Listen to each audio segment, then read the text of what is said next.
ما بعد فأعوذ بالله من الشيطان الرجيم. بسم الله الرحمن الرحيم. فمن يعمل مثقال ذرة خيرا يره ومن يعمل مثقال ذرة شرا يره. وقال النبي صلى الله تبارك وتعالى عليه وسلم: ألا فاعملوا وأنتم من الله على حذر واعلموا أنكم معروضون على أعمالكم فمن يعمل مثقال ذرة خيرا يره ومن يعمل مثقال ذرة شرا يره او كما قال صلی اللہ تبارک و تعالی علیہ وسلم. میرے بھائیوں اور دوستو، اس وقت ساری دنیا کے انسان، کیا کافر کیا مسلمان، وہ من چاہی زندگی پر چل رہے ہیں. جو جی میں آیا وہ کرنا ہے، جو جی میں نہیں آیا وہ نہیں کرنا. اپنی من چاہی زندگی کا دستور یہ گزشتہ 300 سال سے باطل کی محنت ہوتے ہوتے ہوتے وہ ہمیں اس وقت یہاں تک پہنچا چکے ہیں کہ ہم اللہ کی ذات سے اثر لینا یا اس کے رسول سے اثر لینا یا آخرت سے اثر لینا، یہ ہمارے دلوں میں یا مٹ چکا ہے یا بہت دھندلا ہو چکا ہے. یعلمون ظاہرا من الحیات الدنیا، بس یہ فیصلہ آباد کے 4 دن ہی ہمیں اچھے لگ رہے ہیں. وہم عن الآخرۃ ہم غافلون، اور موت کے بعد جو آنے والی زندگی ہے اس سے یہ سارا جہان غافل ہے. اور یہ کائنات اللہ کی ہے، یہ زمین اللہ کی ہے، عرش فرش اللہ کا ہے. یہاں وہ ہوگا جو اللہ چاہتا ہے، یہاں وہ نہیں ہوگا جو دنیا کے بادشاہ چاہتے ہیں، صدر وزیر فوجیں چاہتی ہیں، بلکہ ان الامر کلہ للہ، ساری حکومت وہ اللہ تعالیٰ کے ہاتھ میں ہے. اور وہ من قبل ہے شروع سے، اور من بعد ہے آخر تک، ہمیشہ تک. اور وہ ایسی حکومت والا ہے کہ جس کو زوال کوئی نہیں. کل یوم هو فی شان، جس کا مقابل کوئی نہیں. ما کان معه من الہ، جس کا کوئی شریک کوئی نہیں. لم يتخذ صاحبة ولا ولدا ولم يكن له شریک فی الملک، جو کسی سے پیدا نہیں ہوا نہ اس سے کوئی پیدا ہوتا ہے. لم یلد ولم یولد، سارے جہان کو بنایا خود بننے سے پاک، سارے جہان کو مارتا ہے مارتا رہے گا، خود موت سے پاک ہے. سارے جہان کو مارتا ہے مارتا رہے گا، خود موت سے پاک ہے. سب کو بنایا بننے سے پاک، سب کو مارا مرنے سے پاک. اپنے ارادوں میں وہ کامل ہے. ما شاء اللہ کان، وہ جو چاہتا ہے کرتا ہے. وما لم یشاء لم یکن، وہ نہ چاہے تو کوئی کروا ہی نہیں سکتا. وما تشاءون الا ان یشاء اللہ رب العالمین، تم بھی اللہ کے محتاج ہو، تمہارا چاہا بھی تبھی پورا ہوگا جب اللہ تعالیٰ بھی چاہ لے. فرعون کی ساری طاقت لگی کہ موسیٰ علیہ السلام کو ذبح کرنا ہے، اللہ کا ارادہ ہوا کہ ہم نے زندہ رکھنا ہے.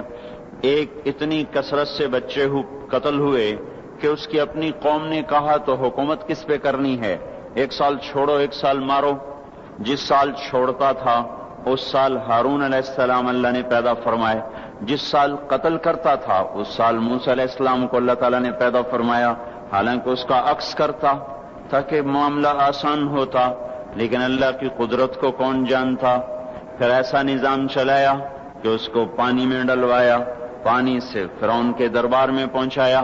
موسیٰ علیہ السلام کی والدہ غمگین، جب یہ دریا میں ڈالوں گی یا ڈوبے گا یا مرے گا، اور اس سے بچانا چاہتی ہوں تو اس موت میں جا رہا.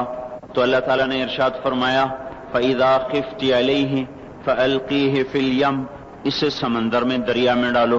وہ دریا اسے کہاں لے جائے گا؟ فَلْيُلْقِهِ الْيَمُّ بِالسَّاحِلِ، وہ دریا اسے ساحل پہ پھینکے گا. وہاں سے کیا ہوگا؟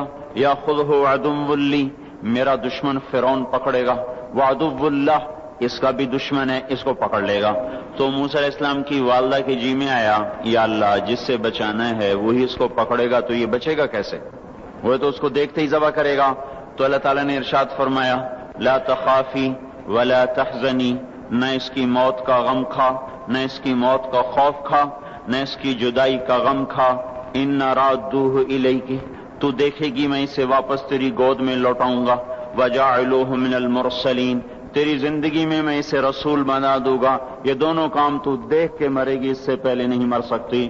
وہ فرعون کی گود میں جائے یا تپتی آگ میں گرے یا وہ طوفانی موجوں میں گرے، بچانا جب تیرے اللہ کا ارادہ ہو جاتا ہے تو کائنات کا ہر سبب پھر حفاظت میں استعمال ہوتا ہے، پھر وہ ہلاکت میں استعمال نہیں ہو سکتا۔ اور جب وہ ہلاکت کا ارادہ کرتا ہے تو حفاظت کے اسباب بھی موت کے لیے استعمال ہوتے ہیں۔ جب وہ عزت کا ارادہ کرتا ہے تو ذلت کے اسباب بھی عزت کا ذریعہ بنتے ہیں۔ جب وہ ذلیل کرنے کا ارادہ کرتا ہے تو عزت کے اسباب میں سے ذلت نکلنا شروع ہو جاتی ہے۔ جب محبتیں لاتا ہے تو نفرتوں میں سے محبتیں نکال کے دکھاتا ہے، جب نفرتیں لاتا ہے تو محبتوں کو نفرتوں میں بدل کے دکھاتا ہے۔ اس کائنات میں میرے بھائیوں حکومت اللہ تعالیٰ کی ہے، یہاں وہ ہوگا جو اللہ چاہتا ہے۔ ساری کی ساری نمرود کی طاقت استعمال ہوئی کہ ابراہیم کو آگ میں جلا دو اور اسے ڈال دو، اور لکڑیاں کٹھی ہوئیں، ڈھیر لگایا گیا اور ایسی آگ دہکی کہ اوپر سے اڑنے والا پرندہ بھی اس میں جا کے گر کے راکھ ہو جائے۔ اب ابراہیم علیہ السلام کو پھینکنے کا وقت آیا تو ان کو قریب جانے کا کون راستہ ہی کوئی نہیں۔ ابراہیم علیہ السلام سے کہنے لگے تو خود چلا جا، وہ کہنے لگے میں کیوں جاؤں، تم نے جلانا ہے پھینکو مجھے۔ اب پھینکنے کا طریقہ کوئی نہیں، قریب جائیں تو خود جلتے ہیں۔ شیطان نے ایک ہتھیار بنا کے دیا غلیل کی طرح، اس میں ڈال کے پھینکا، کپڑے اتارے، رسیوں سے باندھا، جب ہوا میں اڑے تو جبرائیل دائیں طرف آ گئے اور پانی کا فرشتہ بائیں طرف آ گیا، یوں جا رہے، درمیان میں ابراہیم علیہ السلام، ادھر جبرائیل، ادھر پانی کا فرشتہ، اور ابراہیم علیہ السلام خاموش بس اتنا کہہ رہے ہیں حسبی اللہ ونعم الوکیل، حسبی اللہ ونعم الوکیل، اس سے آگے کچھ نہیں بول رہے۔ اور ادھر پانی کا فرشتہ اس انتظار میں ہے کہ ابھی اللہ تعالیٰ فرمائے گا پانی ڈالو، آگ بجھاؤ۔ جبرائیل اس انتظار میں ہے کہ یہ مجھ سے کچھ کہیں تو میں آگے کروں۔ تو جب دیکھا کہ ابراہیم بولتے ہی نہیں ہیں تو وہ بے قرار ہو گئے کہ یہ تو جائے گا تو جل جائے گا۔ جبرائیل بھی تو یہی جانتے ہیں کہ آگ جلاتی ہے۔ کہنے لگے ابراہیم آپ کو کوئی ضرورت کوئی نہیں، تو فرمایا اما الیک فلا، ضرورت ہے پر مجھے تیری کوئی ضرورت نہیں۔ اما الی اللہ فنعم، بے شک اللہ کا ضرور محتاج ہوں پر تیرا محتاج کوئی نہیں۔ جا رہے، جب جبرائیل سے بھی نظر ہٹ گئی اور پانی کے فرشتے سے بھی نظر ہٹ گئی تو اللہ تعالیٰ نے براہ راست آگ کو حکم دیا نار کونی بردن وسلام علی ابراہیم، اے آگ ٹھنڈی ہو جا سلامتی کے ساتھ میرے ابراہیم پر۔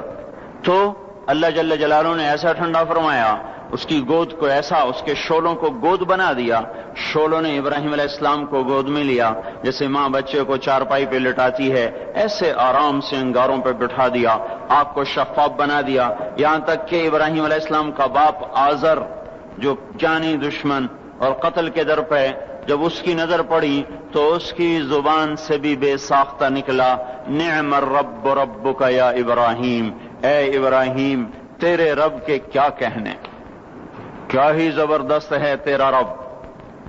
میرے بھائیوں، کائنات میں جو بھی شکل ہے، جو بھی صورت ہے، اس کو اللہ نے بنایا ہے، وہ اللہ کے قبضے میں ہے، وہ اللہ کے تابع ہے، اللہ کی چاہت سے استعمال ہوتی ہے۔